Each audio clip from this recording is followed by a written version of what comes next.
राधे राधे मित्रों, आप सभी का हमारे YouTube चैनल पर एक बार फिर से हार्दिक स्वागत है। रोचक और रोमांच से भरी कहानियों के लिए हमारे YouTube चैनल को सब्सक्राइब करें। यहाँ पर मैं एक रोचक कहानी आप सभी के लिए लेकर आया हूँ।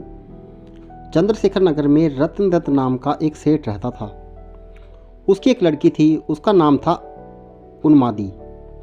जब वह बड़ी हुई तो रत्न दत्त ने राजा के पास जाकर कहा कि आप चाहो तो उससे ब्याह कर लीजिए। राजा ने 3 दासियों को लड़की को देख आने को कहा। उन्होंने उन्मादी को देखा तो उसके रूप पर मुग्ध हो गई, लेकिन उन्होंने यह सोचकर कि राजा उसके वश में हो जाएगा आकर कह दिया कि वह तो कुलक्षणी है। राजा ने सेठ से इनकार कर दिया। इसके बाद सेठ ने राजा के सेनापति बलभद्र से उसका विवाह कर दिया। वे दोनों अच्छी तरह से रहने लगे। एक दिन राजा की सवारी उस रास्ते से निकली। उस समय उमांदनी अपने कोठे पर खड़ी थी।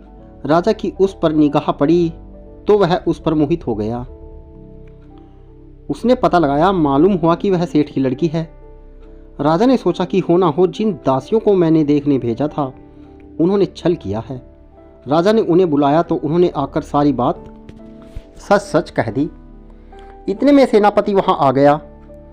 उसे राजा की बेचैनी मालूम हुई। उसने कहा, स्वामी उन्मादनी को आप ले लीजिए।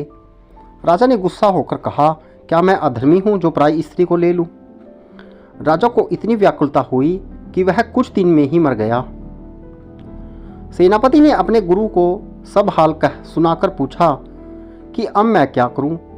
गुरु ने कहा, सेवा का धर्म है कि स्वामी के लिए जान दे दे। राजा की चिता तैयार हुई। सेनापति वहां गया और उसमें कूद गया। जब उन्मादनी को यह बात मालूम हुई तो वह भी पति के साथ जल जाना धर्म समझकर चिता के पास पहुंची और उसमें जलकर भस्म हो गई। इतना कहकर बेताल ने कहा, बताओ राजन, सेनापति और राजा में कौन अधिक साहसी था? राजा ने कहा, राजा अधिक साहसी था, क्योंकि उसने राजधर्म पर दृढ़ रहने के लिए जब उन्मादनी को उसके पति के कहने पर भी स्वीकार नहीं किया और अपने प्राणों को त्याग दिया। सेनापति कुलीन सेवक था। अपने स्वामी की भलाई के लिए उसका प्राण देना कोई अचरज की बात नहीं। असली काम तो राजा ने किया कि प्राण छोड़कर भी राजधर्म पर नहीं छोड़ा। राजा का यह उत्तर सुनकर बेताल फिर पेड़ पर जा लटका। राजा उसे पुनः पकड़कर लाया और तब उसने सुनाई अगली कहानी।